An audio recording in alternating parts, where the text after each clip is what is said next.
during my passion and death in the garden before my crucifixion. Do you know what was the most painful thing for me to endure?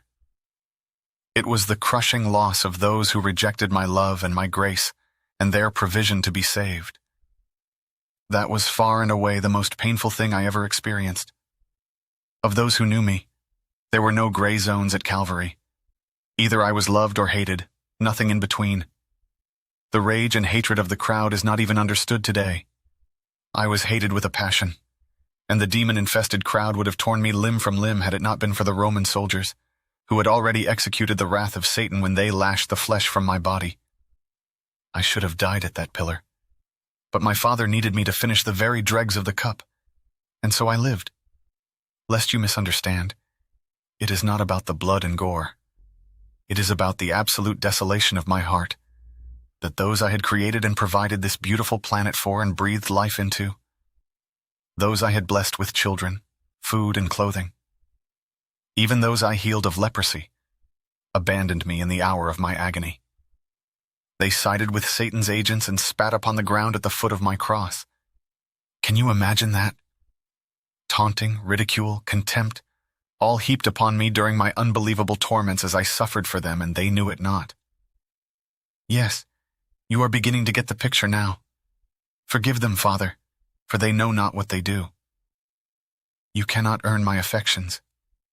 It is who I am, and I look upon each of you with the greatest tenderness.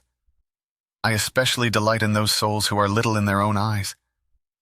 Did I not live that example before you, humbly showing obedience to my Father? I could have resurrected right before their very eyes, even calling legions and legions of angels to accompany me as I freed myself from the cross in glory. But no, I chose instead to die an ignominious death between two thieves, to be taken down by mere men, bathed, anointed, and laid in a tomb.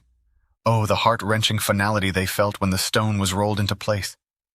The darkest moment in the history of the earth, when all the hope of mankind had left, was snuffed out, sealed in a dismal tomb behind a cold stone. Nothing notable, just cold and barren rock, snuffing out the light of the world. My people, I knew that the only way I could accomplish getting you all into heaven was through the tremendous suffering of the cross. When I kissed the wood before I carried it, I had my eyes on having my bride with me in heaven, in being able to provide a blessed eternity for you and all my creatures. I wasn't looking at the pain, the torture, the ridicule. Everything I suffered was worth that one end. It was truly my love that nailed me to the cross. So much of my living example has been written off and buried, just as I was buried in the tomb. So much has been sealed up and labeled a no-go zone. Jesus died and rose again, and now he's not on that cross anymore. That is what has been accepted as the norm. How far from the truth that is.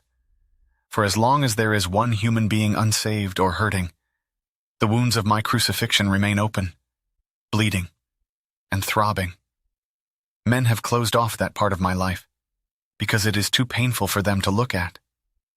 But in so doing, they have discouraged access to the deepest mysteries of my incarnation. This place, where I want you to go with me, contains all the answers to your suffering in this life, including the grace to endure without bitterness. When you accompany me with the way of my cross, I accompany you along the way of your cross, and my example gives you the courage to press on.